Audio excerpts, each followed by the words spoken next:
I don't believe that any democracy could have survived as such in conditions that Israel has had to cope with from day one of our existence. We were created in war, and we've never known a real day of peace since. And so our reality is a constant balancing act between struggles for security and for democratic norms. And sometimes we get it right and sometimes we get it wrong. But even when we get it wrong, those fault lines are instructive because they tell us what the pressure points are for democracy. How much can democracy take before it starts to crack? It's all part of this extraordinary experiment of Israeli democracy.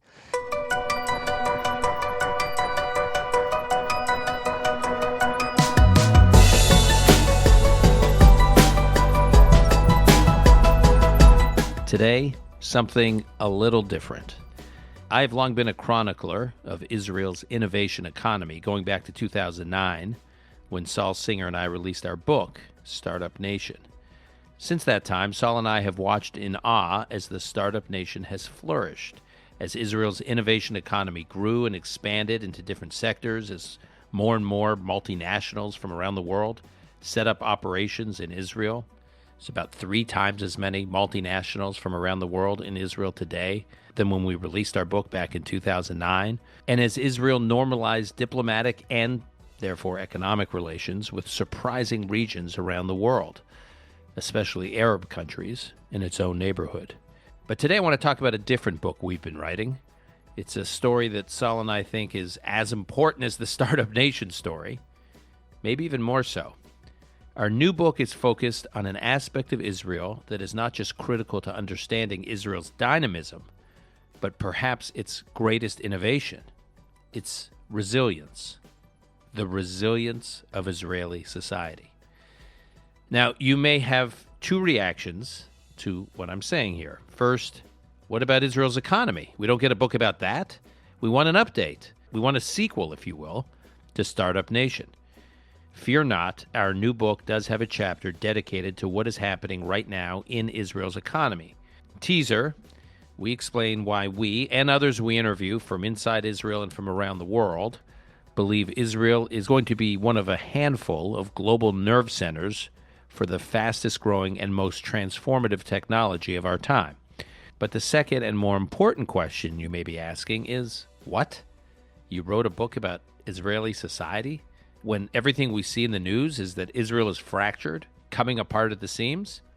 That's right, this is what our book is about. It's called The Genius of Israel, the surprising resilience of a divided nation in a turbulent world. It will be published this fall, but you can pre-order it now.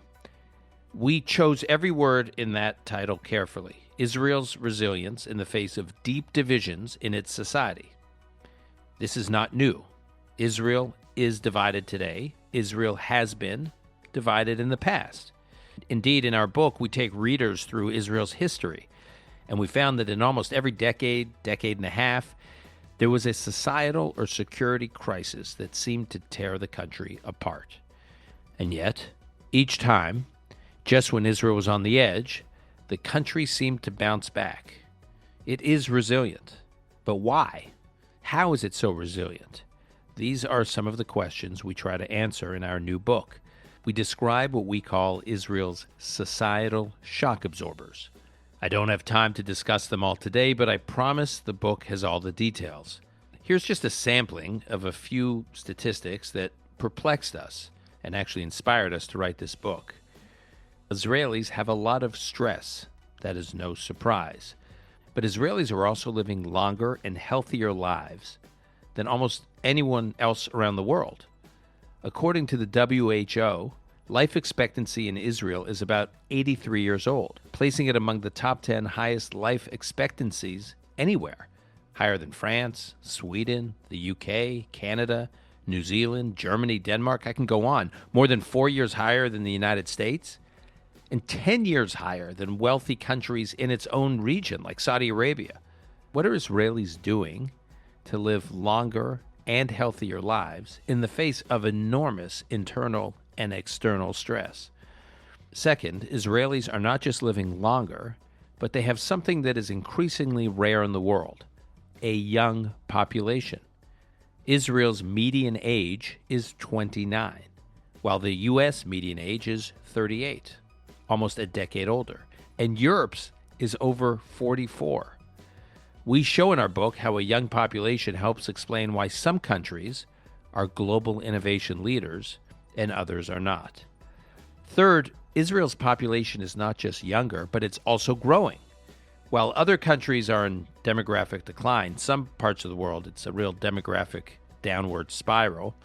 Israelis are an outlier in that they are having a lot of children. And to be clear, not just religious Israelis, secular Israelis too are having 3, 4, and in some cases 5 children. That keeps their population young and growing, a model that is the envy of most countries around the world. Fourth, tragically, most of the West is suffering from staggering rates of deaths of despair, which are deaths as a result of drug abuse, alcohol abuse, suicide. Israel has the lowest number of deaths of despair in the OECD. Same with loneliness. While reports of a loneliness epidemic are pervasive in the U.S., Europe, and elsewhere around the world, the loneliness rate in Israel has been plummeting for the past couple decades. Why? Also, Israel's teen suicide rate and teen mental health crisis numbers are among the lowest in the world. Do Israeli teens experience less stress than their peers elsewhere? Some of the experts we interview in our book argue the opposite. Israeli teens are under even more stress. So what's going on here? Again, in Israel, all these trends are moving in a different direction. Israelis are living longer, having more and more children, so the population is growing and remaining young and innovative. Very few deaths of despair or teen suicides. No loneliness epidemic. But you might say, Israel is politically polarized. We're seeing that play out every day. Like in much of the West, Israel is not immune to political polarization. But Saul and I, having gone on this discovery process, believe that Israel will not unravel. Why? This is what we write about in our book. This is what we hope other countries that don't have Israel's societal shock absorbers might learn from our book about things they can do to inject vitality into the civic life of their own countries.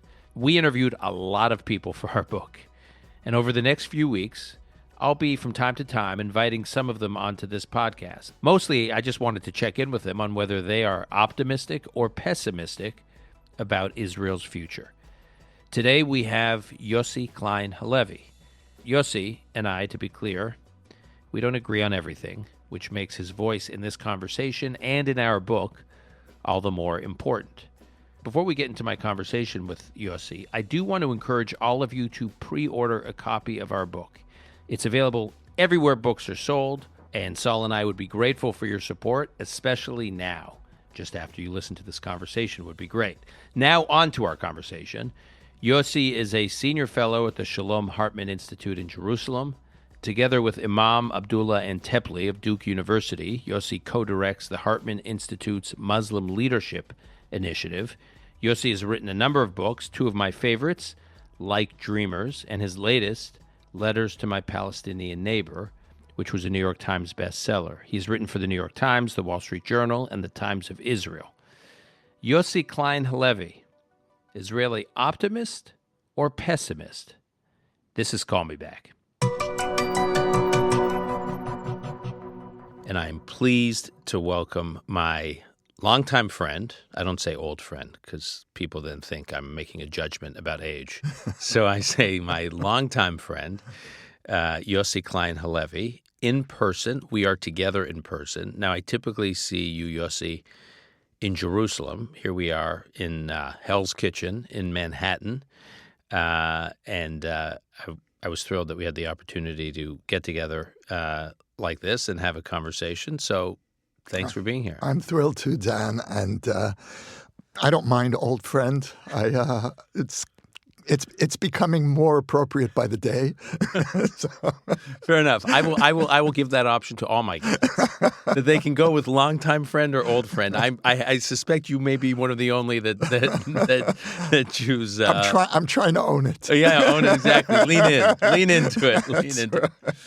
Yossi, you so as you know, I've known you a long time. I'm a big fan of your work, of your books. Thank you, and that's mutual. And we're going to post links to your books and your pieces, a couple of which we'll talk about today. We'll post them in the show notes.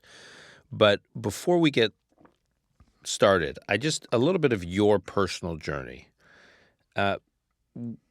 because as I mentioned in the introduction, a big focus of the book that Saul and I are working on now, that'll be out soon, is on the societal health in Israel throughout Israel's history. We'll get to what's going on in Israel now a little later, but the societal health in Israel, which is a youthful country, a country that is young and growing at a time that most countries in the world, from Europe to Asia to the United States, are shrinking and aging, some more advanced on that path than others, whereas Israel's population is young and growing, not just among the ultra-Orthodox, but also among secular Jews living in Israel. It is a country that is not dealing with crises of loneliness. It is not dealing with teen mental health crises, which the CDC and other public health organizations have been weighing in on and warning about. That's going on. Teen suicide crisis in the United States, deaths of despair. Israel's not experiencing those things, and there seems to be, based on our research for this book, something that has been going on in Israel over the last number of decades that has allowed Israel to flourish and to elude those trends. And I guess my question is, how did you wind up in Israel? How did you make the decision to move to Israel? Is the vibrancy of the data that I'm citing, that we cite in our book, part of the story of what drew you there? So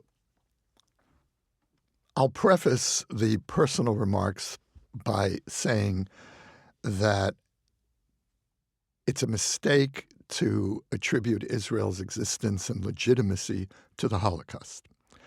And I need to say that because my own personal story is inseparable from the link between the Holocaust and Israel. Mm-hmm.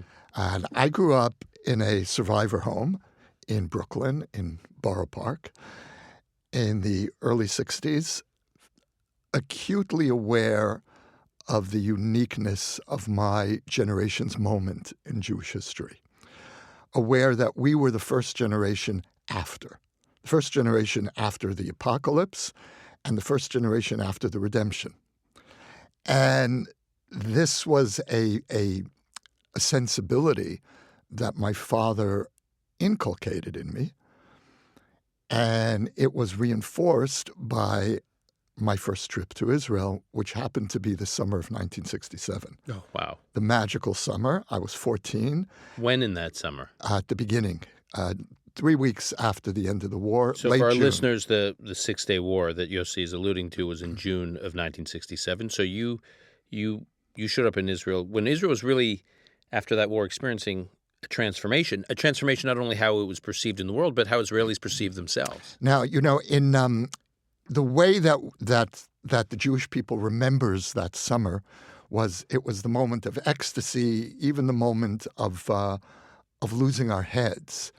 I remember it a little bit differently, that Israelis were stunned by what they had just done. And I remember a country that was suspended in the mythic and didn't quite understand, how did we get from the existential threat that the whole Jewish people felt in May 1967, the weeks before the war, to those 6 extraordinary days. And there was this sense of having entered mythic history. And I knew that I had to be in Israel because it was possible That here you had Jews for thousands of years dreaming of this moment, and it was my moment. They were dreaming of me. And how could I not be here? Now, of course, Israel did a bit of a number on me because the summer of 67 did not last. And when I say the sense of the mythic, there was this experience of family.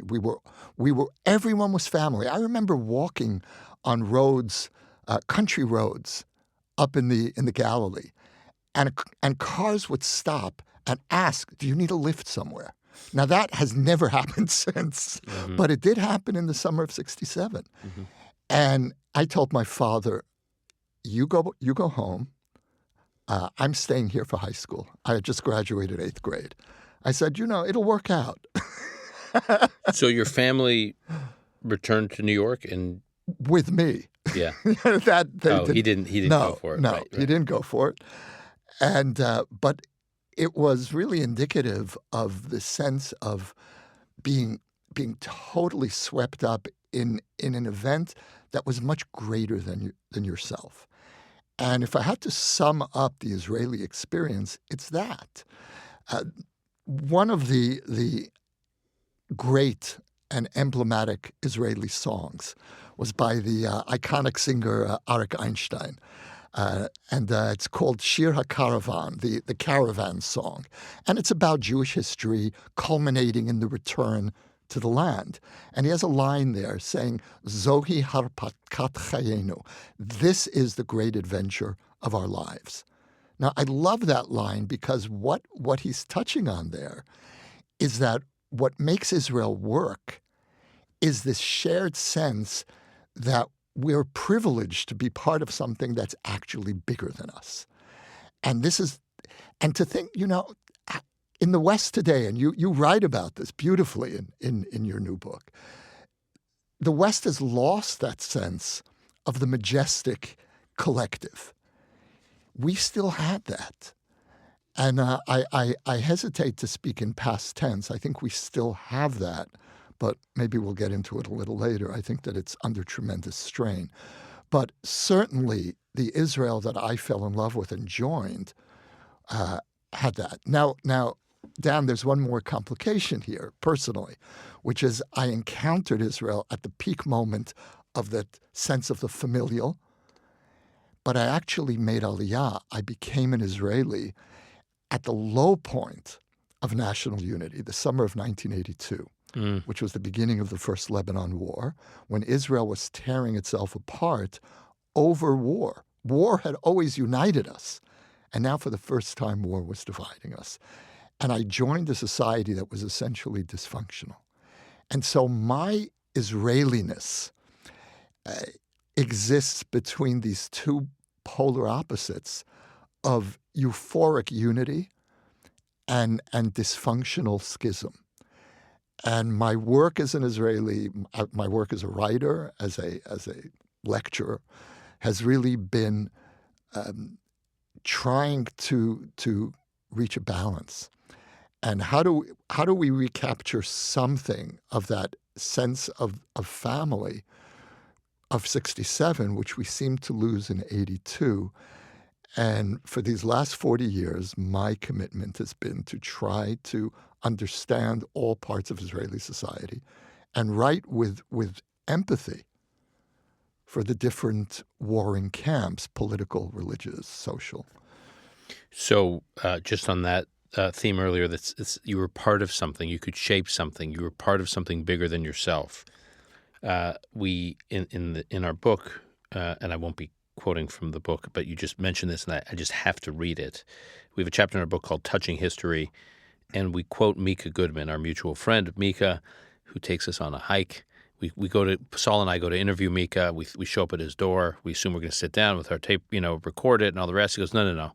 He says, we're going for a hike. So the audio interview is quite funny because we're like, trying to catch our breath while we're trying to conduct this conversation and make out the quotes.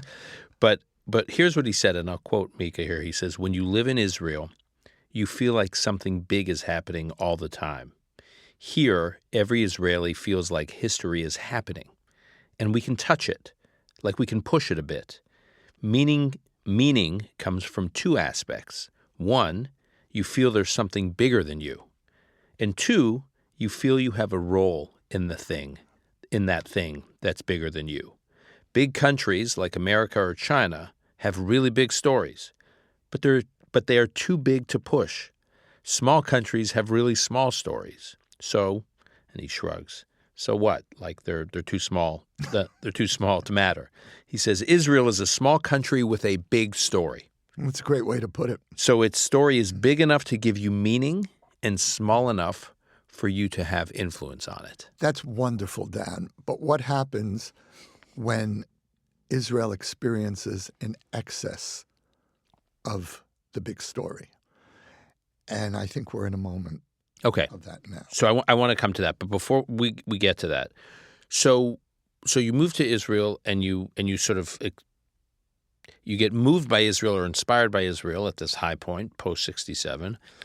I'm reminded, it's not only how Israelis felt about Israel, it was about the world looked at Israel. There's a famous line by General Westmoreland, the commander of the war in Vietnam, who, when he met with Moshe Dayan, said, if Israel had fought the Vietnam War, it too would have been a 6-day war. There was this sense that Israel was just, on the map.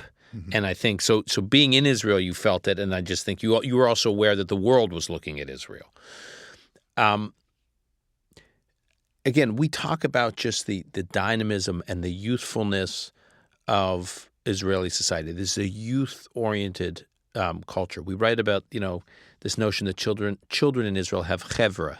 They have their brotherhood and sisterhood, that there's a community of friendships. It's from the youth movements through the army and beyond that stay with them for life. You're quoted extensively in our book where you talk about the Second Intifada and how the ages your children were at that time, and they had lost friends, and they were working it out with each other, not with therapists, not with family, with each other. Certainly not with parents. Not with parents. And it's like a metaphor for, again, we'll talk about the current moment, but even when you watch this protest movement now, I do believe so much of the vibrancy and intensity of it comes from an energized young population. If you look at other countries in the world where there's frustrations with the political direction of the country, and I know the Israeli protest movement tends to compare what's going on in Israel to what Orban did in Hungary, and in some cases what's happened in Turkey, and I don't want to start getting into these comparisons, but what you have in these other countries is, to some degree, people kind of shrugging their shoulders and saying, where there's not this youthful dynamism, this sense of that youth are empowered to shape the future. And you see that at the very local level, you see it at the communal level, and you see it at the national level. Can you talk about your experience with that? Somebody wrote to me from Poland recently and said, what you're doing with your weekly demonstrations isn't only for you. It's for all of us who are fighting potential dictatorship. And you're the front line. We gave up too quickly. And when we see you out there week after week with thousands of Israeli flags, we just want to weep. And we, meaning the person watching from abroad. Yes, right. Yes. And there really is this sense that many of us have that we are going to create a precedent. We are creating a precedent in Israel where we will be the first country in this period that is going to successfully push back an anti-democratic power grab. And I have no peacefully. Peacefully, and I have no doubt that we're going to win. Peacefully, and again, here we are getting into it, but we are peacefully, and I must say, I have some sympathies for some aspects of the protest movement. I disagree with some of the tactics, but what I've always been moved by is the celebration of Israel, the celebration of Zionism, the celebration of the country's history, which you do not see in political protest movements, certainly not in the United States.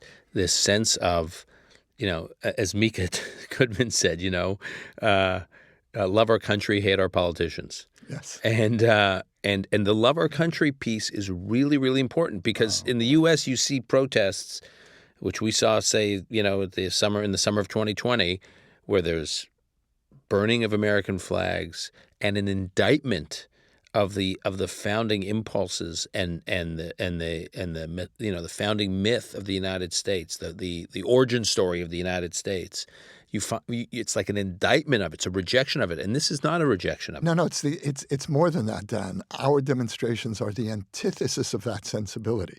What we are upholding is the founding myth of the state. We are upholding the Zionist ethos and accusing this government of betraying Zionism. Mm-hmm. That's so it's a celebration in that sense. Oh, it is a weekly celebration. It's an angry celebration. But I come away from those demonstrations feeling a sense of spiritual uplift and hope in the future of the country. You're surrounded by thousands of people who are sharing the same trajectory as you are. They're going through sleeplessness from anxiety for the future of the country. They will do anything short of violence to try to stop this from happening. And they're doing it for the same reason that they show up for every one of Israel's wars. And one of the most moving groups is the Brothers in Arms. They're one of the leaders of the protest movement. And you see these old guys showing up with their T-shirts, veterans of the Yom Kippur War. That's one of the slogans. And that, and they say so, is that for them, they haven't felt this way about protecting the country since those first terrible days of Yom Kippur, when they knew that there was no one to depend on but them. Mm-hmm. And that's the feeling we have now. But then back to this point about the youthfulness of the society, because I think when I explain this to people here, they have a hard time getting their head around that Israel's the median age of the Israeli population is about 10 years younger than most countries in the OECD, most countries in Europe, something approaching that number, that difference between Israel and the United States.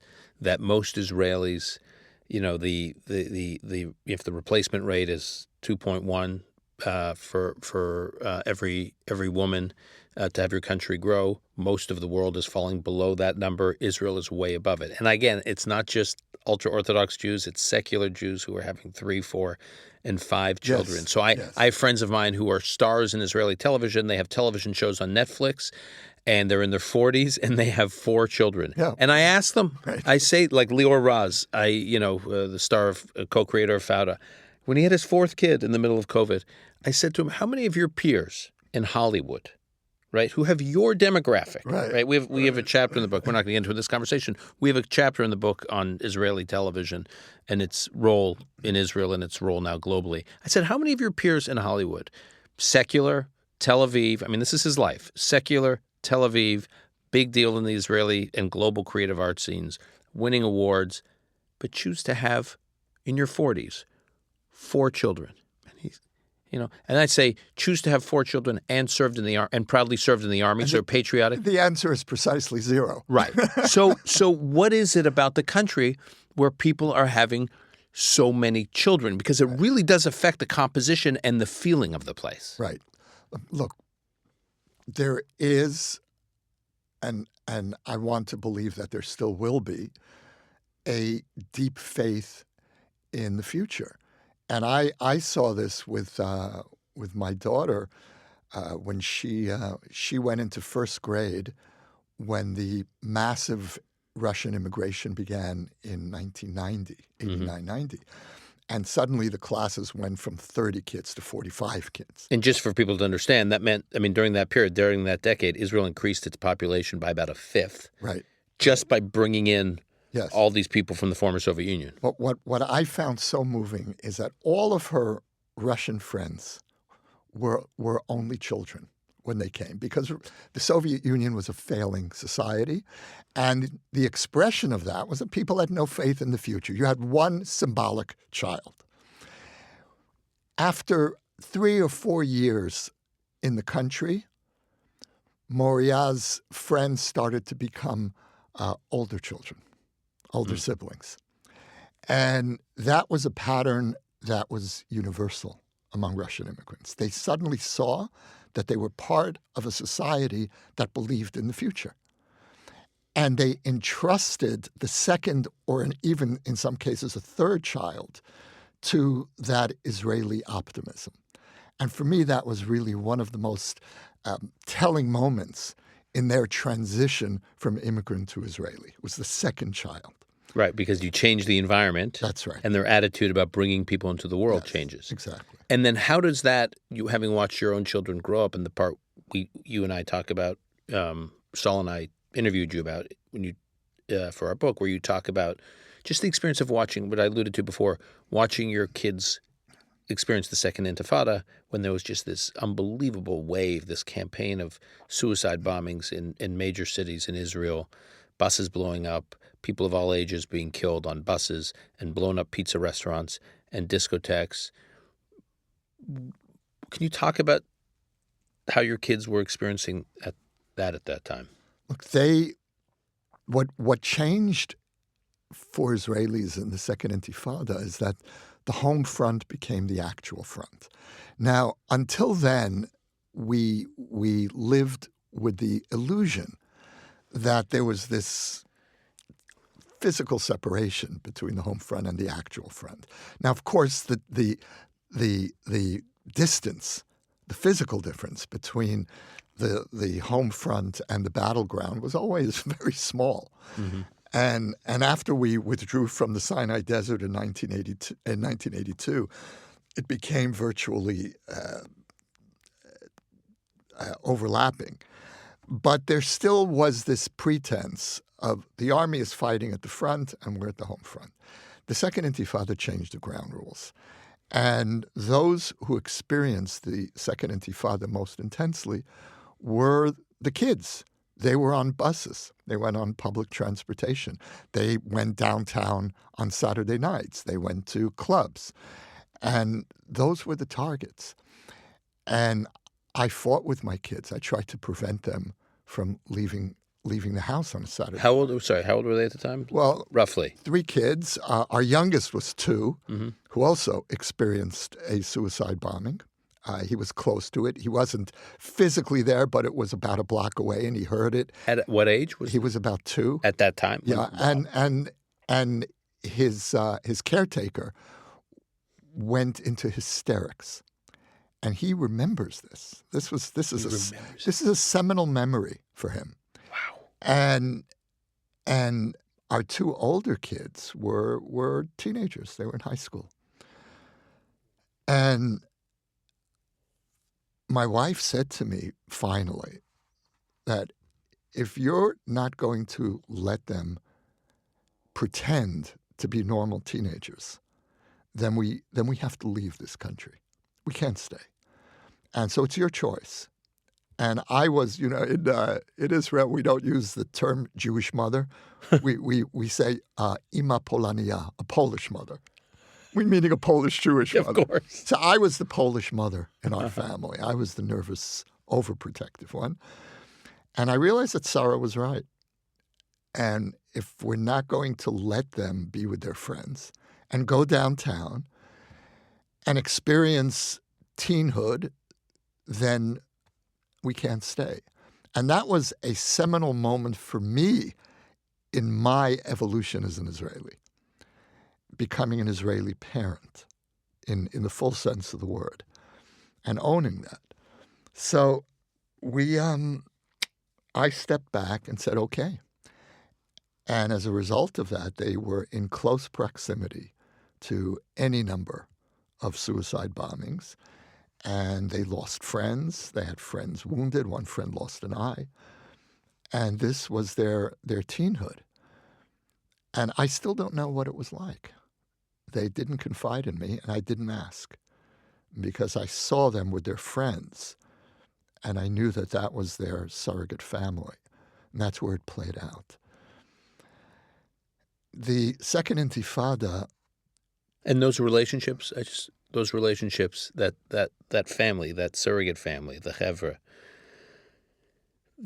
that family dynamic has endured through. Oh, it began in kindergarten, and it has endured to this day. And they're adults now. They're adults. Those are still their closest friends. Mm-hmm. There was the army. That's the trajectory. Yeah.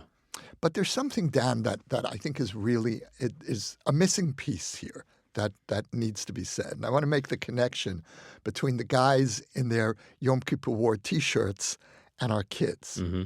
And that is that the generation gap in Israel is much smaller than in other countries, certainly than in the West.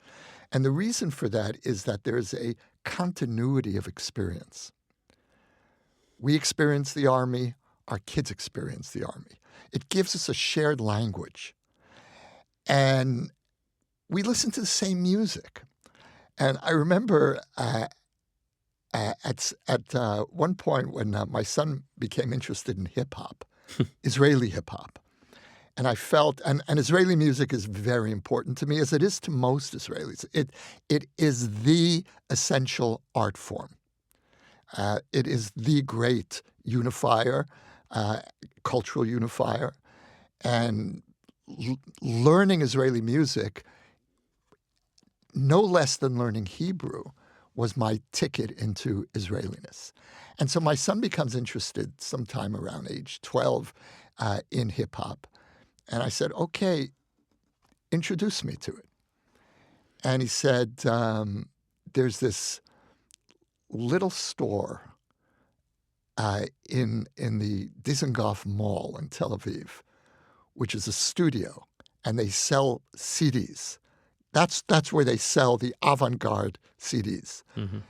And he said, would you take me there? So we went. And little store, I mean, we're sitting in a studio here. It was probably smaller than this studio. Mm-hmm. And that's small. And so that was a combination studio store. And they had Russian immigrant hip-hop, Ethiopian hip-hop, Arab protest, Arab-Israeli hip-hop. And we bought the CDs, and I didn't understand all of it. And he kind of taught me. And that's very typical, Israel as an immigrant society, where the kids teach the parents. Mm. And the music, though, that I loved, I taught them. And that's their music, too. Meir Ariel is their music. Mm-hmm. And Dag Nachash, the great Israeli hip-hop band, became my music. Mm-hmm. So there's this constant back and forth across the generations of creating Israeliness. And so it's not only the youthfulness of Israeli society, it's the fact that people of my generation don't feel old. And young Israelis don't necessarily feel young. So we have a chapter in the book called Thanksgiving Every Week, where we talk about the role that Shabbat plays in Israeli society.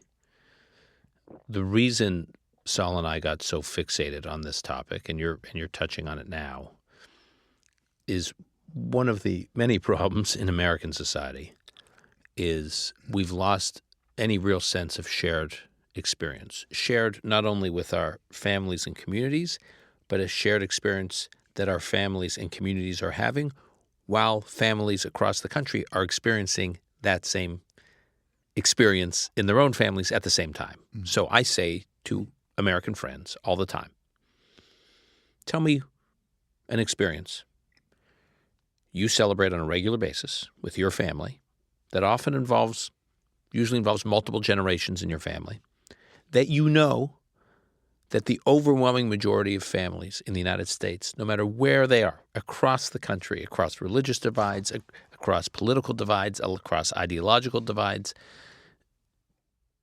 tell me an experience that's regular, a ritual. And they always cite two. They really cite one, and then I push them. Sports? Well, we'll get to sports in a second. They always start with Thanksgiving, which is true. You go by most American homes.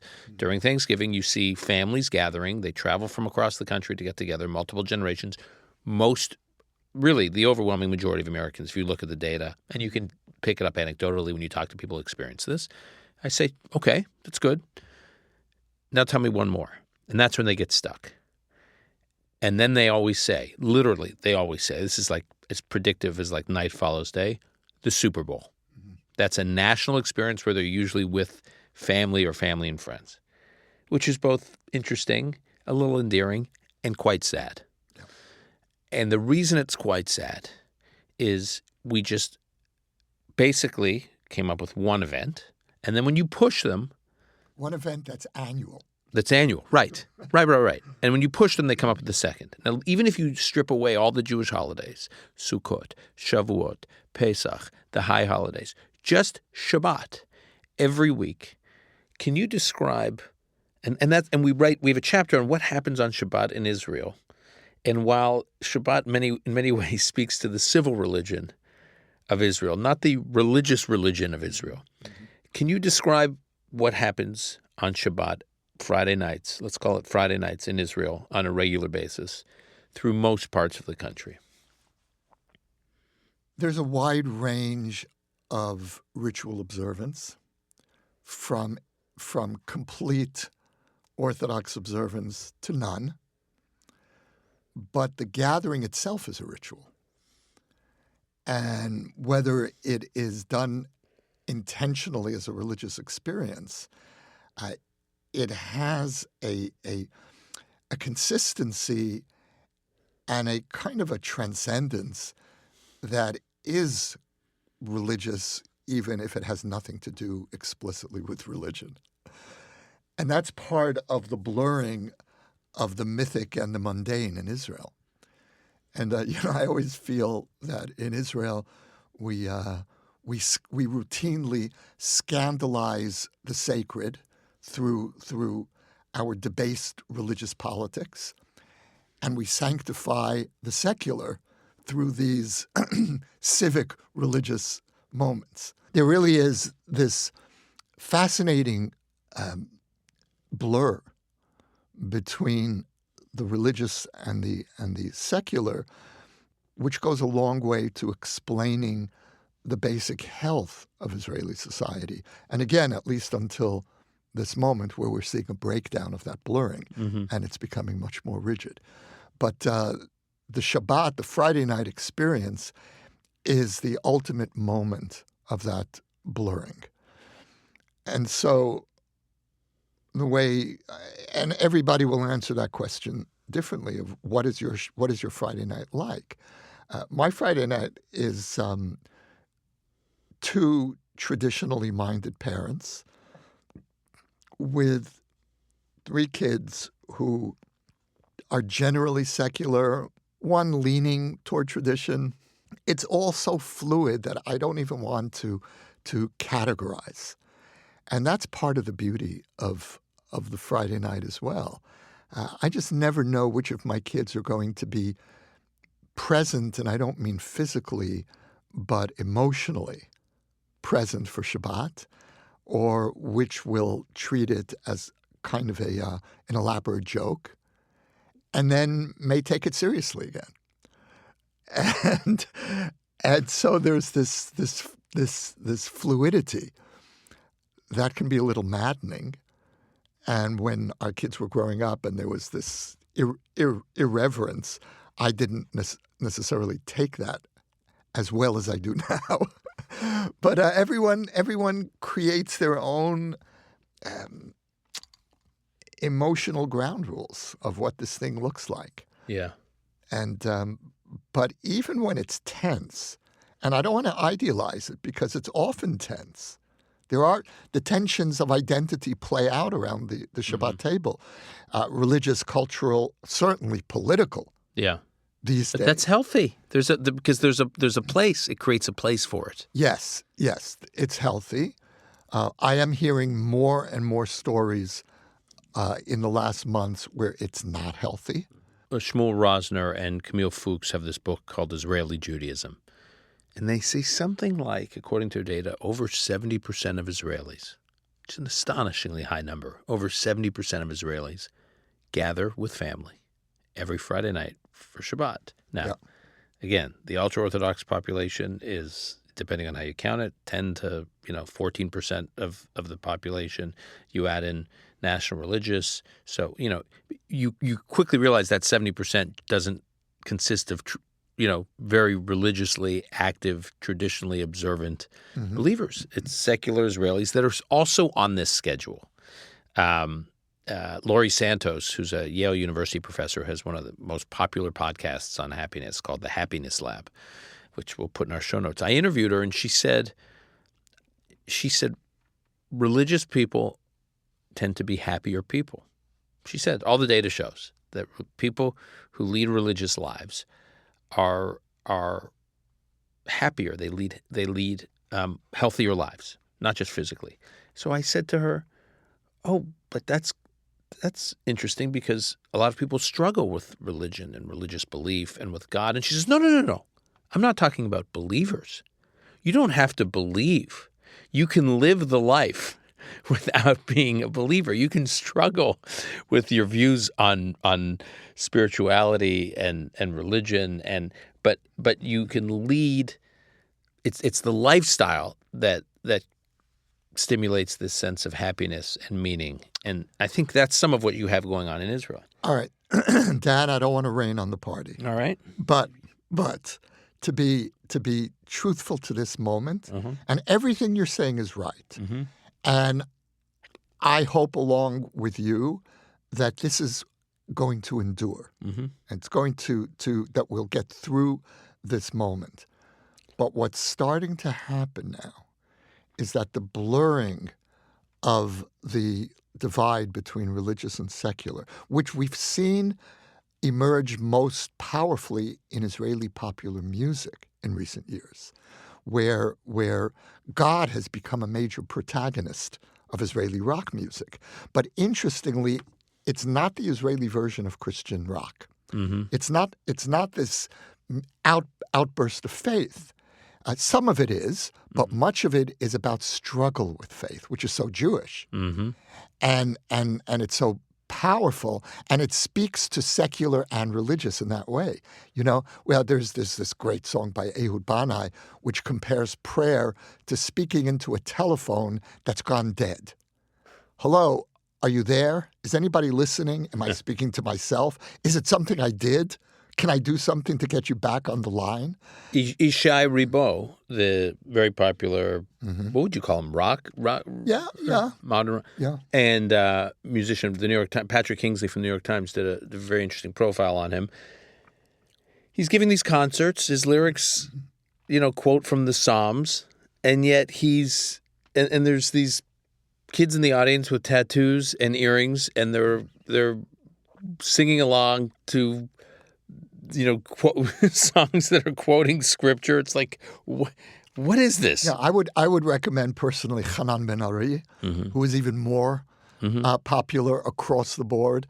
A religious guy, grew up on a settlement, but it's built an audience with people who have lived absolutely. Right. Secular, modern, right? There is no cultural definition of his audience, and it's Israeli. And he may well be the most popular singer in Israel today.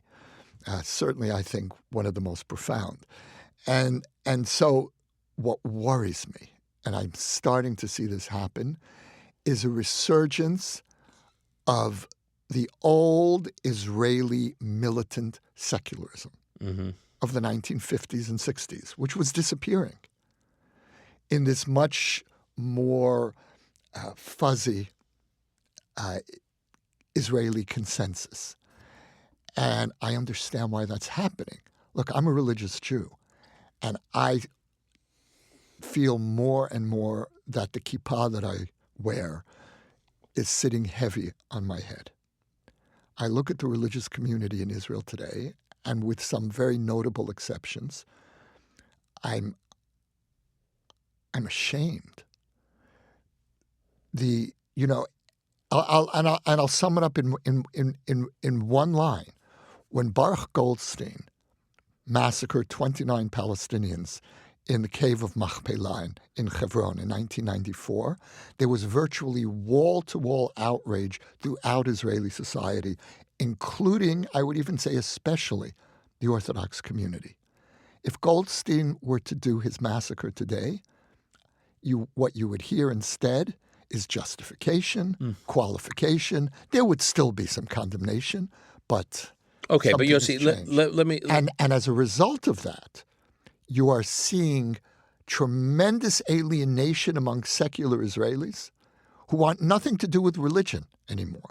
That's starting to grow. But nothing to do with religion or nothing to do with that experience we just described on a Friday night with their family? It's different. It's different, but I would guess that certain Tel Aviv families, I'm using Tel Aviv generically now, might be less inclined to do some symbolic ritual. That you still gather Friday night, absolutely. But there's such profound anger against religion, and I understand. And as a religious Jew, I understand it, and to some extent share it. I want to quote from we quote in our book from this guy Tim Urban, who's an author and illustrator, and he wrote this book called "What's Our Problem?" A self-help book for societies, and he says. During my first 18 years, he's an American. During my first 18 years, I spent some time with my parents during at least 90% of my days. But since heading off to college and then later moving out of Boston, I've probably seen them an average of only 5 times a year each, for an average of maybe 2 days each time, 10 days a year. About 3% of the days I spent with them each year of my childhood. That still doesn't happen in Israel, where kids go, they disappear, they don't see their parents, they don't see their grandparents. I think that is strong. There's no room. There's no room. You can't disappear. And I just want to, and then we'll get to the current moment. But I have to put a neon sign on something you said earlier, that you, you're my old friend, you are an older man. We got to be careful. That it makes you feel young. This connection. Oh, absolutely. And we cite in the book a study from, I think it's the American Sociological Association, where the number of Americans who get old, and they're asked, how many people under 35 have you spoken to this week?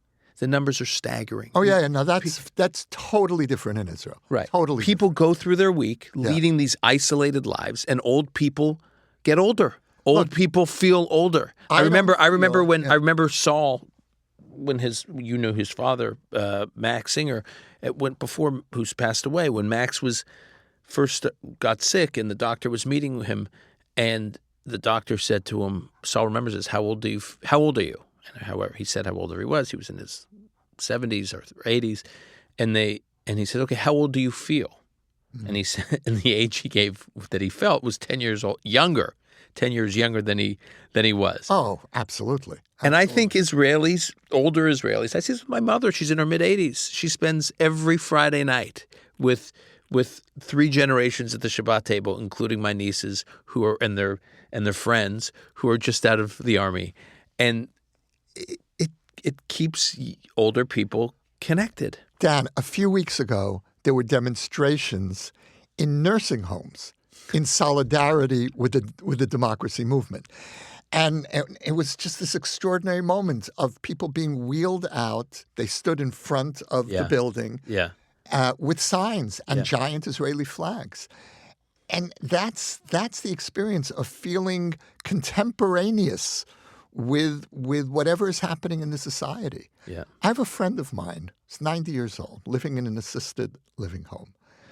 And sharp, one of Israel's great heroes, military heroes, Arik Achmon. We speak every Friday. We have our own, in Hebrew, it's called a parliament, where the older people sit around and they analyze what's going on in the country. Usually you get together in a cafe. Arik and I have a parliament of 2 every Friday. And fortunately, you guys don't have to vote on issues. Right.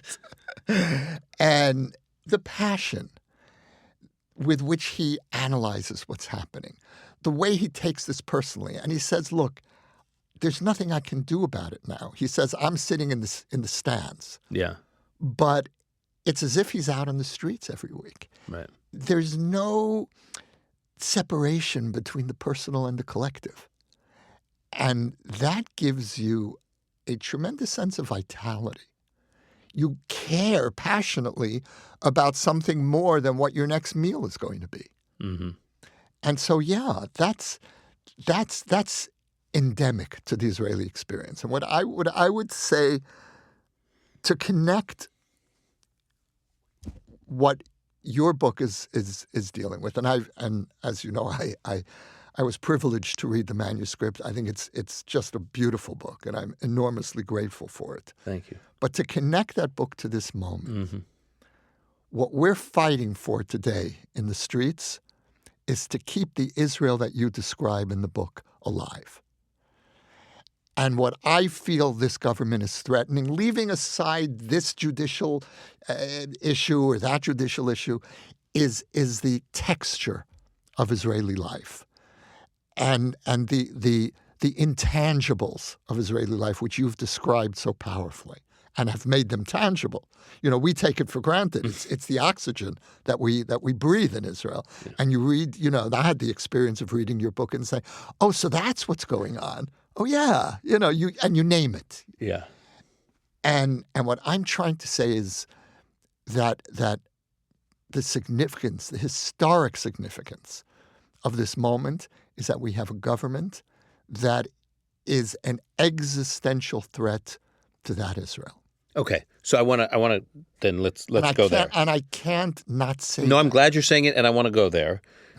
You gave the Baruch Goldstein experience, where the country was horrified, more or less universally horrified. The Settlers' Council vehemently denounced. But let's talk about then the assassination of Yitzhak Rabin in 1995.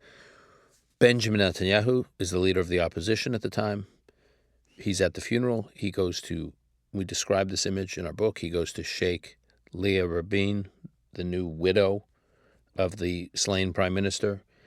He goes to shake her hand, and she nods him, you know, she waves him off. She refuses to shake her hand. And that was symbolic of the sentiment at the time. The country was divided. And there was this sense that even if Netanyahu and Likud and the right weren't responsible for the assassination of Rabin, they had created such division in society, political division, and such polarization that the heat of the moment fomented an environment where something like this could happen. And there was a sense, I remember, you were living it. I was not there, but I remember following it closely and thinking, wow, will Israel come back from this? You talked about the Lebanon War, where the country was so divided. You had soldiers coming back on Shabbat, coming back on weekends from fighting on the front lines, driving 2 or 3 hours south and taking off their uniforms and joining the protests that got ugly and violent. And an anti-government protester got killed in one of these protests by pro-government supporters. And you look at the debate, we chronicle the various events throughout Israeli history where you feel like the country is on the edge. Have we been there before? Yeah, of course we've been there before, and one can go back to my mind, the most terrible moment in the history of Zionist schism was pre-state, 1944, the height of the Holocaust. Hundreds of thousands of Hungarian Jews are being deported to the camps in summer of 1944. And what's happening in the Yishuv, in the Jewish community in the land of Israel, is that the Haganah and the Palmach, which were the left-wing militias, are kidnapping members of the Irgun, the right-wing underground, and handing them over to the British. And this is happening at the culminating moments of the Holocaust. It's a forgotten period, but for me, that is in some ways the worst moment. Look, in the Warsaw Ghetto, you had 2 rival Jewish undergrounds. We don't talk about it, but you had a left-wing underground, and you had a right-wing. And they were fighting next to each other, but there was no coordination between the two. So this goes very deep in us. Schism is is our Yetzer Hara. It's our evil temptation. In some ways, it's our default position. And so, yes, we've been there before, and the Rabin assassination, etc. But let's use the Rabin assassination as a template. What happened in the weeks immediately after the assassination were spontaneous dialogue circles that were established all around the country. It was something so beautiful and so Israeli. And hundreds of circles. And settlers invited kibbutzniks for Shabbat. Kibbutzniks invited settlers. The Haredim got involved. There was this sense of horror. We're standing on the edge of the abyss. And that's not happening today. It may yet. I think there is a hunger for it in large parts of Israel, but it's not happening. And I think one of the reasons for why it's not happening is that we have a government that is actively encouraging the schism. We didn't have Netanyahu in 1996 as prime minister did not actively encourage schism. He realized the country had gone to the brink, and he pulled back. He was a much more responsible leader. This version of Netanyahu is very different. And the people under Netanyahu, listening to some of the other Likud ministers and MKs, to say nothing of the more extreme religious Zionism MKs, are actively feeding the schism. And that's something that, at the height of the Oslo years, before the Rabin assassination, I felt that Rabin and Peres were doing something similar. Not to this extent, but they were certainly insensitive to the trauma that half the country was going through. And using a narrow parliamentary majority. Absolutely. To jam through. And I felt I initially... Jam through their vision. Yes. Without building consensus. Absolutely. I initially supported Oslo along with a pretty strong majority of Israelis, and I very quickly came to suspect that we had bet on the wrong horse and that there would not be peace with Arafat. This was a fatal illusion. And what traumatized me, and I was traumatized in those years by Oslo, was that the government was manipulating a very slender majority in order to impose a policy that half the country felt was an existential threat. And I had voted for Rabin in 1992, and I voted for Netanyahu in 1996, precisely because of that. Mm-hmm. And this is after the assassination. Mm-hmm. And so this, for me, is the right-wing equivalent of Oslo. Mm-hmm. This is, but in some ways it's worse, because what this government is trying to do is not just impose a policy that half the country opposes, but it is trying to fundamentally rewrite the ground rules of Israeli identity. What do we mean by a Jewish state? What do we mean by a democratic state? There has been a consensus until now, which included the Likud until the last few years, that what we mean by democracy is not majoritarian rule, not winner take all, but a delicate dance between majority rights and minority rights. When we speak of liberal democracy in Israel, we don't mean liberal in a Western sense. We don't mean left-wing. Menachem Begin was the quintessential Israeli liberal. A couple of weeks ago... That's going to be hard for people. Most people don't think of him that way. Well, a couple of weeks ago at one of our demonstrations, his son Benny spoke. And he said, there is no resemblance between this Likud party and my father's Likud. Mm-hmm. He said, my father's Likud was a liberal national party, Now, that sounds like an oxymoron to Americans, but in an Israeli context, it's totally understandable. And he said this Likud is a nationalist, far-right, anti-democratic party. He said this Likud is the antithesis of my father's party. Benny Begin, not only, who I know is not only the son of the former prime minister, he himself had served in Likud governments, including under Netanyahu. Absolutely. Yeah. And so it's hard for people to realize that not only is this not the same Likud, it's not the same Netanyahu. Now, I defended Netanyahu for years and valued him. I publicly supported him on the Iran deal. I thought he was heroic. And Meaning coming to Washington, speaking before Congress. Absolutely. Absolutely. As difficult as that was for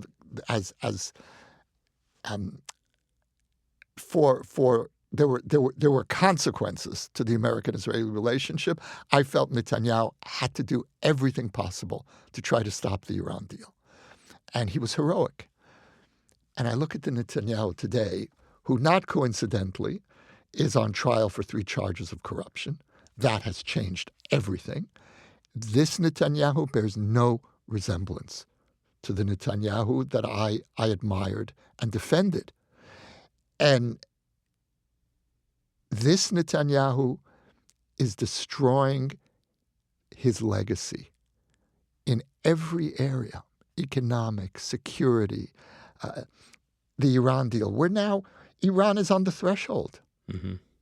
And at this moment, Netanyahu is initiating policies that threatens the cohesiveness of the Air Force. To risk not having an effective Air Force while Iran approaches the nuclear threshold, it's madness. We're going to wrap in a few minutes. I want to hit 2 other topics. One related to this.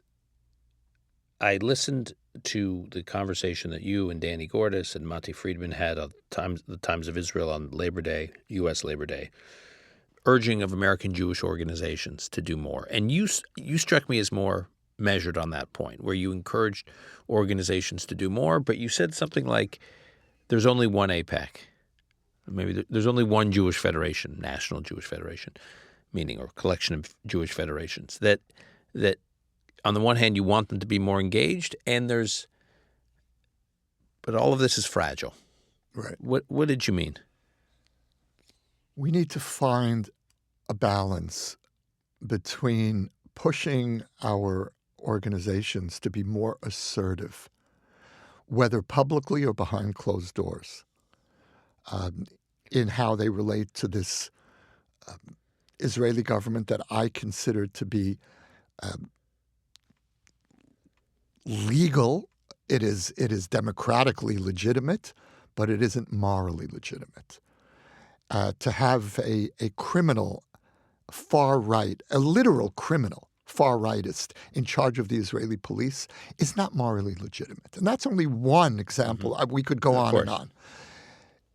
I am pushing American Jewish organizations to break out of their business-as-usual mold and be much more assertive in dealing with the Israeli government. And I understand that AIPAC can't take a public role.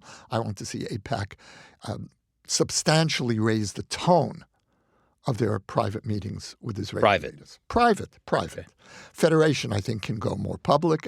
Each organization needs to navigate the shift in its own way. But it's not binary in your mind. It's not either you're marching in the street with us. No.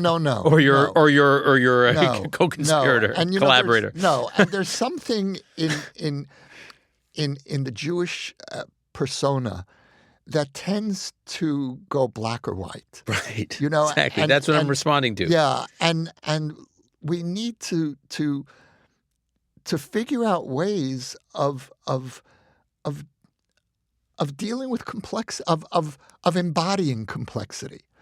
Now, for me in the past, that always meant we have to listen to both sides. Right now, in this struggle, I don't believe there is a legitimate side that's supporting a government that's an existential threat to my Israel. That is not a legitimate position for me, even though some of their positions are legitimate. Of course, there needs to be some judicial reform, but to support this morally illegitimate government for me is a red line. Nevertheless, there are ways in which to express that, and we need to recognize the nuance and to make sure that the legacy organizations that we've inherited from the generation that survived the Holocaust, these are the organizations that helped the Jewish people overcome the Holocaust, that helped us create a renaissance, the Jewish Renaissance after the Holocaust, which is, we take it for granted, but what an extraordinary achievement. The single greatest expression of Jewish survival in 4,000 years happened in the generation just before we were born. And so we need to honor what we've inherited and at the same time try to explain to these organizations something has shifted in the last 8 months. Okay. And then before we go, because I know we only have a couple of minutes, you wrote this piece in the Times of Israel, which I thought was excellent, some of which I agreed with, some of which I didn't, but overall I thought it was excellent. We, Saul and I, we were writing our most recent author's note. We wrote an author's note for the book, and then we realized in the middle of the summer of this year that we needed to address the judicial reform issue more head-on at the beginning of the book. So we rewrote quickly the author's note, and we quoted from your Times of Israel piece, where you write, and I quote, "Israel isn't a paragon of democracy because it cannot be, but Israel is a paragon of the struggle for democratic norms under near possible circumstances, as many episodes in Israeli history demonstrate, which we write about." And then you say, "Israel is a laboratory for democracy under extremity, and that is its value for the world." So can you just briefly, because we don't have much time, Israel is a laboratory for democracy under extremity. What do you mean by that? I don't believe that any democracy could have survived as such in conditions that Israel has had to cope with from day one of our existence. We were created in war, and we've never known a real day of peace since. And so our reality is a constant balancing act between struggles for security and for democratic norms. And sometimes we get it right and sometimes we get it wrong. But even when we get it wrong, those fault lines are instructive because they tell us what the pressure points are for democracy. How much can democracy take before it starts to crack? And so in a way, I cherish our failures as much as our successes. It's all part of this extraordinary experiment of Israeli democracy. And there are two groups within the Jewish people that don't appreciate this balancing act between security and democratic norms. The first is the far left, the anti-Zionist Jews, who say, this is all hypocrisy. Israel isn't a democracy, you've got an occupation. And there's the far right, which agrees and says, we don't need democracy because it just hampers our ability to deal with all the security issues. Right. And so there's this kind of tacit alliance, as there often is, between the far left and the far right. What I believe we need to do at this moment in Jewish history is strengthen the mainstream and uphold the integrity of the Israeli experiment of democracy under extremity. This government is threatening to upend that experiment. And if you look at the coalition that's forming on the streets, it goes from moderate right to center to moderate left. And that's the mainstream that's going to hold the line. And I believe that there still is a majority, not only in Israel. In Israel, I know there is a centrist majority. But I believe that there still is a centrist majority among American Jews. And that's the alliance that we need to strengthen. Yossi, I'm going to leave it there with one final question that I just asked you to answer briefly. Long term, not short term, long term. Are you a pessimist about Israel or an optimist? I'm an optimist, even middle term. Mm-hmm. And in Israel, a year is middle term. Mm-hmm. Right. Doctors. Yes, I'm an optimist, but I'm an Israeli optimist, which means we're going to be going through an enormous amount. But of course we're going to come through. We'll come through stronger, wiser, more wounded, but also more capable of dealing with the next crisis. We could have talked for hours. I hope our listeners understand why Yossi is such an important narrator for us in our book. And I look forward to continuing the conversation in the future. I do as well, Dan. Thanks for having me. Thank you.